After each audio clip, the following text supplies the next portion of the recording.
responsible for the COVID-19 pandemic? Us.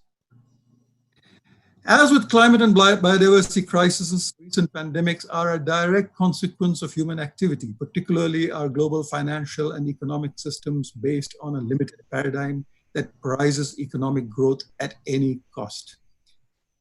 Now, they say, after asking about what we as a human species have done, they say we have a small window of opportunity in overcoming the challenges of the current crisis to avoid sowing the seeds of future ones. So, how much do you think it is important for us today, not just to look outside our balconies or our patches of yards and see a few birds and exult, but invest not just in the health of human populations, but in the health of natural ecosystems by protecting the forests and the rivers and the seas, which harbor these wild animals in their natural conditions, and desist from trading in them illegally and bringing them to these artificial human consumption centers.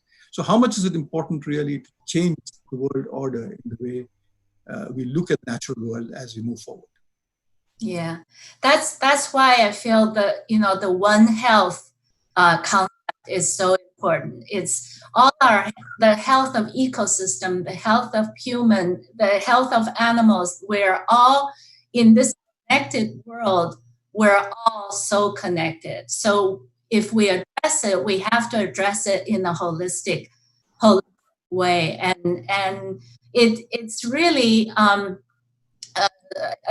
can't agree more. It's the human activity that is pushing, shrinking wildlife habitats and pushing or forcefully bringing wild animals into our midst.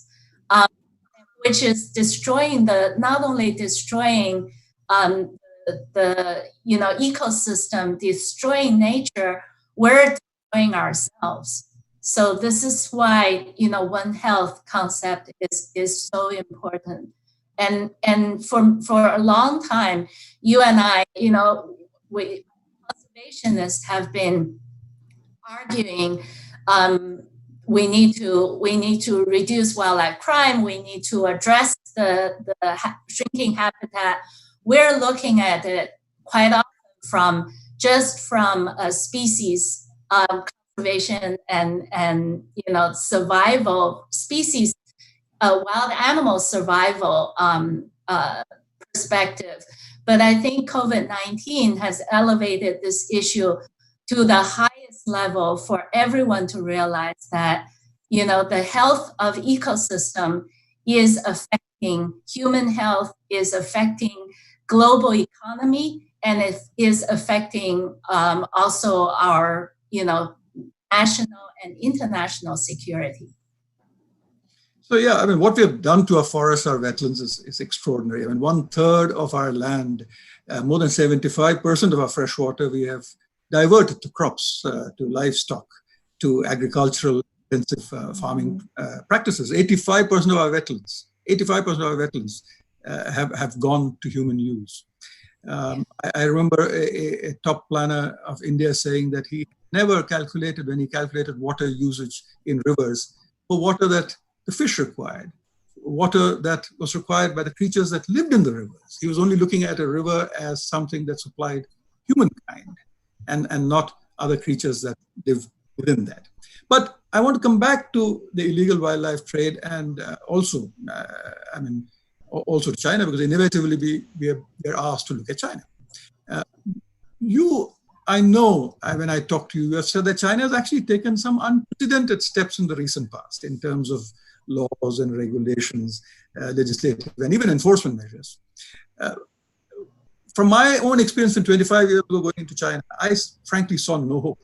I thought this was a country with so much economic power and so many people that they would consume through the world's wildlife. But are we seeing some hope? Are we seeing a change that you think we can leverage?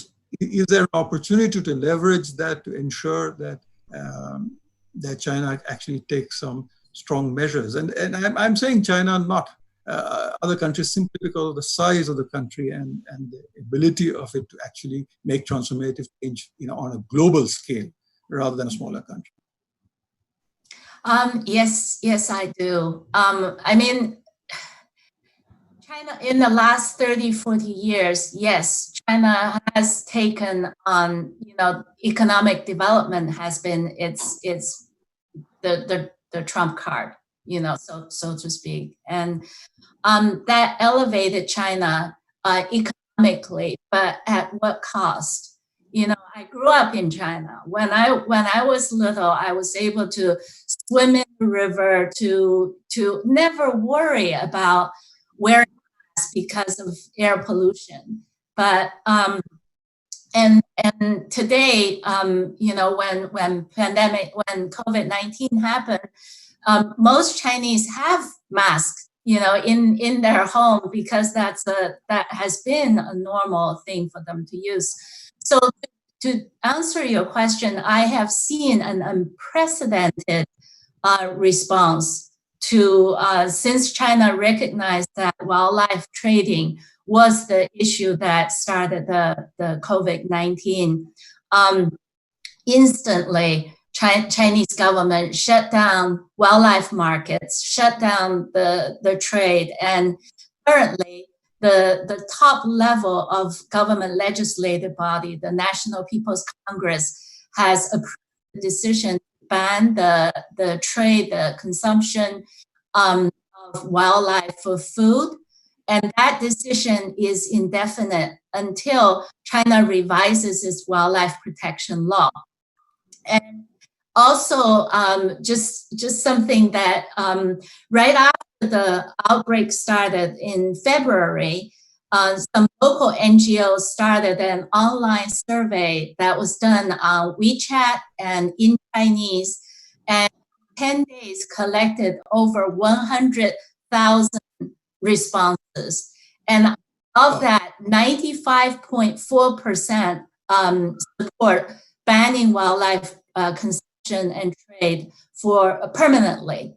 And so this is the public outcry, and even this is all wildlife, Grace. Is this all wildlife you're talking about? Well, unfortunately, the survey, yes, focusing on all wildlife trade, but the government ban currently is only on wildlife for food, and it hasn't covered wildlife for medicine or as exotic pets.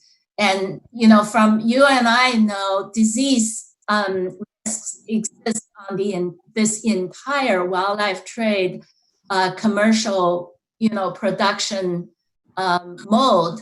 So that's something that still need to change. But in a whole, I really feel that there is tremendous momentum for us to from the top to the bottom in China to address this issue. And China could be a leader in the world like China did 2 years ago in banning ivory markets. Yeah. And that has been, setting an example and creating a domino effect. Other countries banning their ivory markets as well. Yeah, I mean, I've seen that over the years. As you know, most of my life has been spent on trying to protect the elephant, and the ivory market has been central to a large part of what I do in my life. And I have seen China taking very, very decisive steps on that particular thing. So to see that is being extended to food is a positive step. But tell me, I mean, again, coming from India, which is in many ways not that different from China, although people think that we are very different, but we are both Asian civilizations that are fairly old. And we don't like being told by the outside world what to do, right?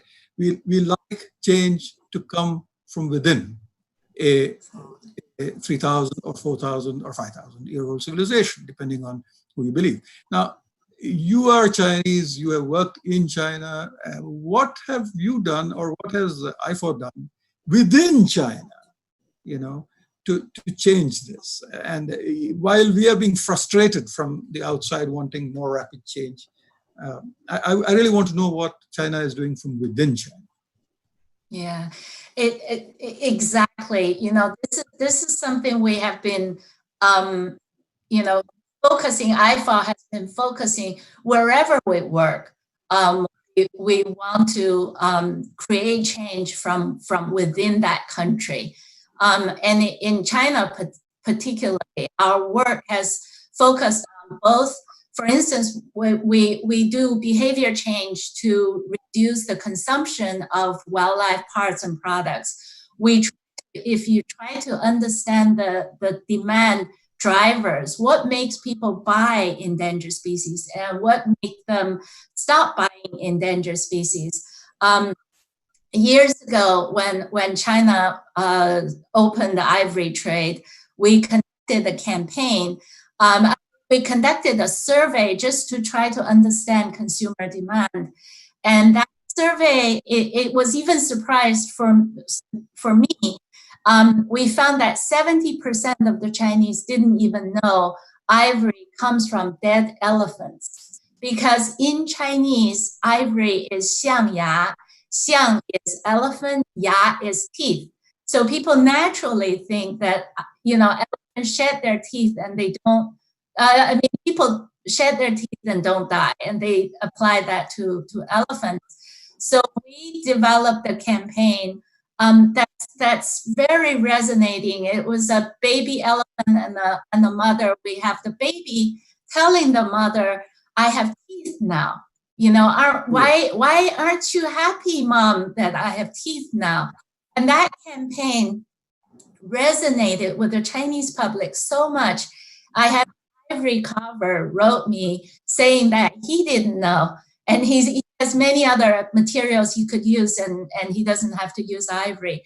I have a trader go in and out of subway every day, and he sees that ad, and eventually he blew the whistle on wildlife ivory underground trade. And also, what's really significant was an educator took a picture of that ad in the subways and put it into China's college entrance exam as a language question. And that subsequently reached 9 million college applicants. And I think, after 4 years, we did an evaluation of that campaign, and we found that the campaign penetrated 75% of urban China and reduced the group most likely to purchase ivory from 54% to 26%.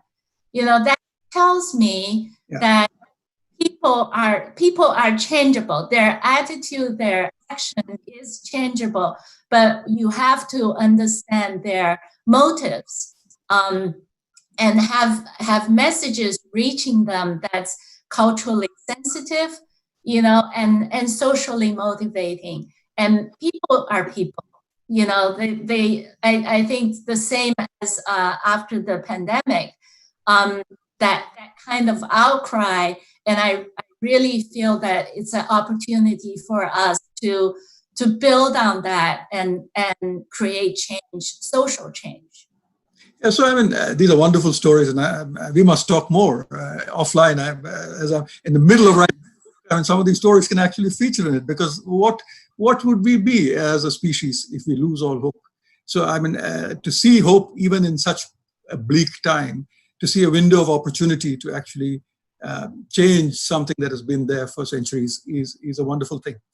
Grace, I've been bombarded with questions that's coming in, and I know that we have only about 10 odd minutes to go for this conversation. So I want to take a few of those. There have been some of those which have been answered. People really want to know about your challenges as an animal welfare activist in China. I think you have talked about some of them, but I don't know whether you want to emphasize on any other one. And then maybe there's a couple of more questions I'd like to take.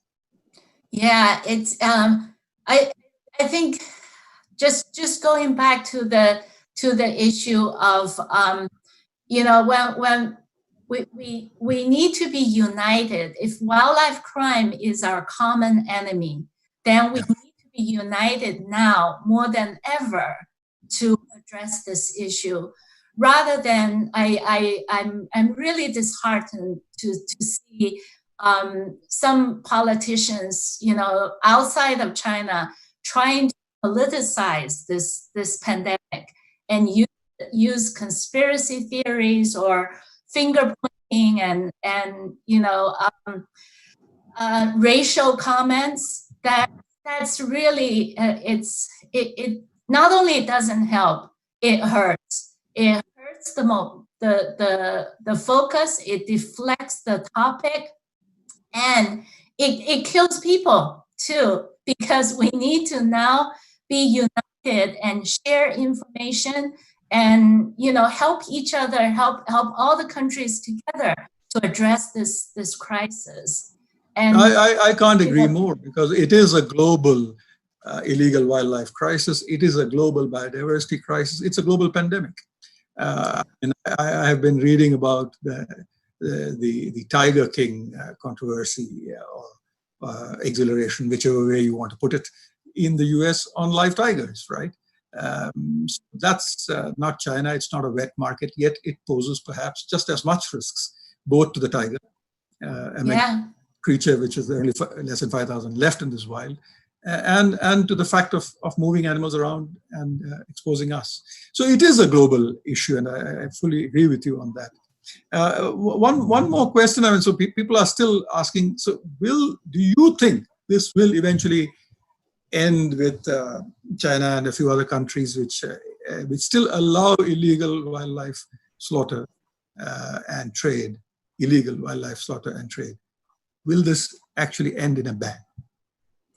I'm hopeful. By nature, I'm optimistic, and I feel that if we are united, and also other countries join hands with China to set a good example and focusing on something that is the source of the pandemic and address it together, there is an opportunity.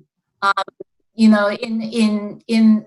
China banning ivory trade, China's president and the U.S. president shook hands and say, let's do it together. And that happened. And so I feel that this is really important. Political will at the global level to address wildlife crime is necessary and important. Yeah, and it is wildlife crime rather than eating at a seafood market. I mean, people have been asking that even in India, government agencies are asking people to fill in, if they have COVID symptoms, whether they visited a seafood market and whether they've eaten seafood.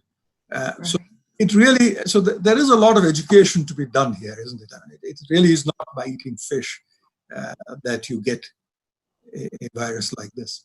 But something that people have been asking, which I think is not a question really, I think we've just talked about it, and I think it is really the way forward, which is that it is about human greed and exploitation of wildlife rather than about wet markets or about the country, isn't it? So I want to end this eventually by talking about, what is the new world as we look forward? Can we control our greed and exploitation of nature? And can we live in a little more holistic manner? Can China and India, two old civilizations, lead the world in this? Yeah, it's, in the past, or part of the reason that started this pandemic was some of the legal loopholes that allow wildlife farming for the trade of their parts and products. And how much money, really, how much wildlife farming for trade of their parts contribute to a country's GDP, compared with that? Because of that activity, now we have the global economy shut down. There is no comparison, right? So I think this is a wake-up call. yeah, it's unfortunate that we have to take COVID-19, which creates so much human suffering. But if there is a silver lining in this, is we need to have a higher political will to put commercial interests on the side and look at ecosystem as a whole, because protecting ecosystem is not only protecting your country's economy, it's protecting your people's safety and health, and it's protecting the whole planet. So it's really nature-based solutions that we should be investing in today, moving forward.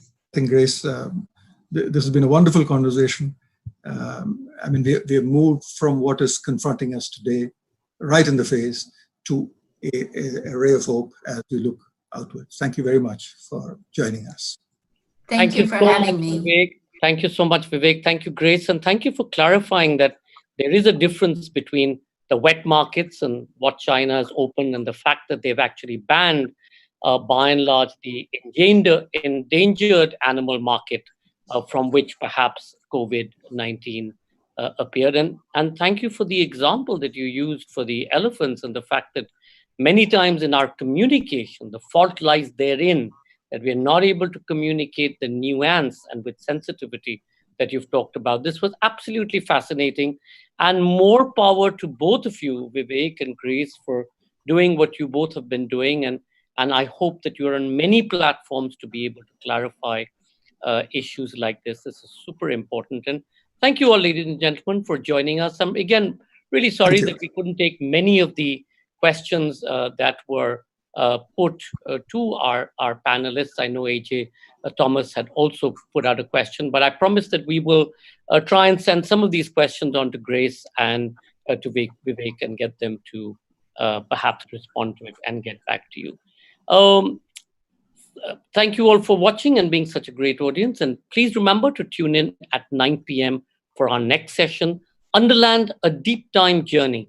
In his first book, Mountains of the Mind, award-winning travel writer Robert Macfarlane wrote about the fear and fascinating generated in the human heart by height. In his latest masterpiece, Underland, he explores the deepest depths of the earth in conversation with William Dalrymple. We're also very proud to welcome our official Red FM partner, Bajate Raho. And those of you, of course, who missed this session because of the bandwidth issues, you can log back on our YouTube channel. We promise to have the session live tomorrow for you. For those of you who wish to stay on, we have a special extract from the Jaipur Music Stage Archives, the Rizwan Muazzam Qawwali Group, and the Medieval Pandits in a collaborative concert. The Rizwan Muazzam Qawwali Group is led by Rizwan and Muazzam.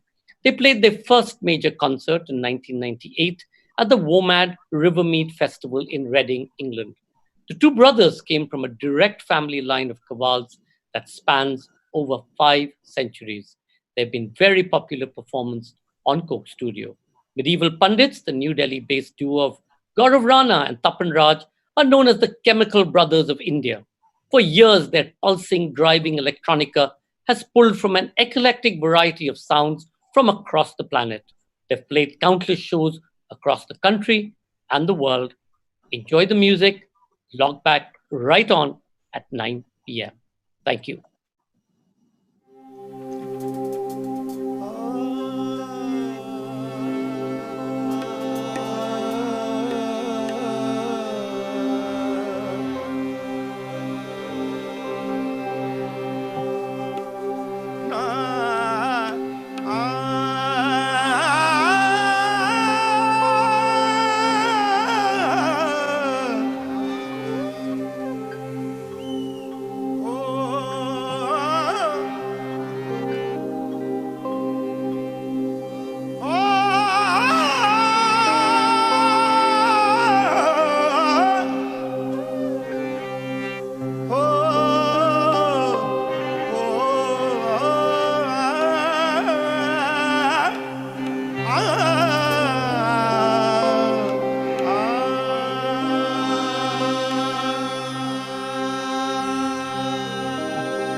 रब ने बनाया।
Sa